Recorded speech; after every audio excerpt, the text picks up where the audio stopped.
On the cracked plains before Irantel, banners from dozens of kingdoms fluttered in the wind. Paladins clad in shining armor, archmages with arcane energy crackling at their fingertips, dragon riders poised on mighty mounts, and elite warriors from races that had once warred with each other now stood together, eyes fixed on a single fortress in the distance.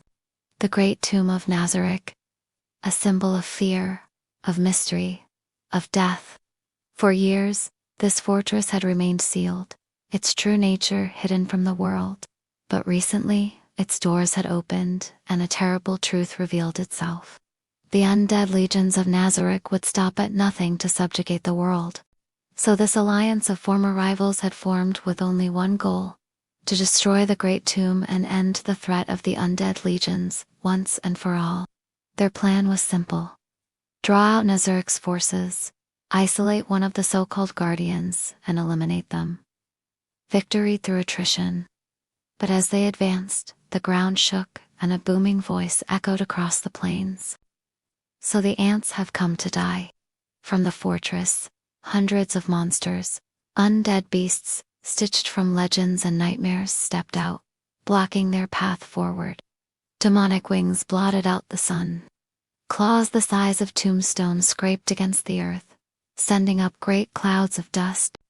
Leading them was a fearsome lizard lord named Neurons, astride a reanimated drake whose jaws dripped with venomous ichor. He raised a clawed hand, and a terrible command shattered the courage of all who heard it.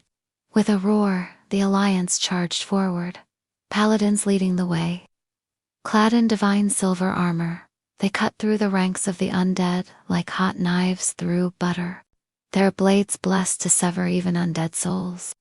But as quickly as they pressed their attack, the undead unleashed their magic.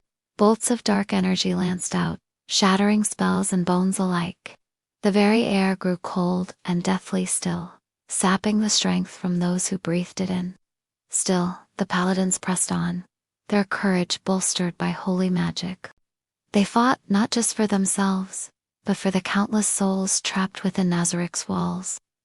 Then suddenly, one of the undead faltered.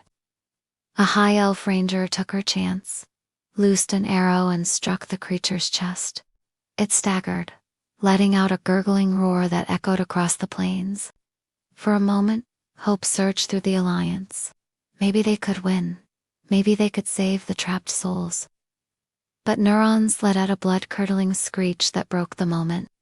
With a Herculean effort, he tore himself free of the paladin's grasp and lumbered forward. His single eye blazing with unholy fire, he raised his gnarled hand and unleashed a blast of necromantic energy.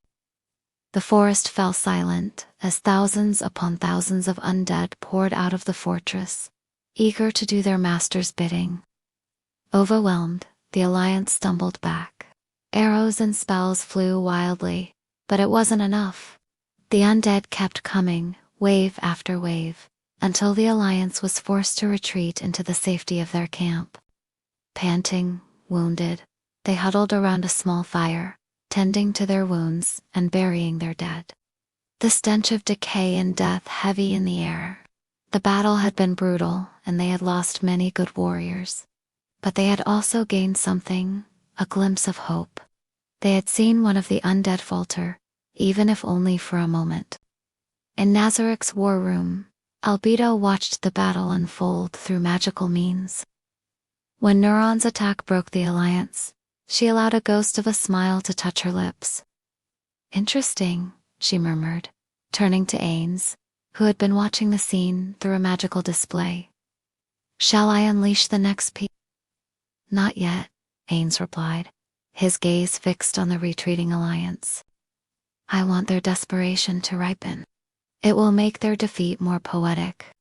Far away, among the ruins of a burnt village, a lone child survivor whispered a prayer. Not for victory, for mercy.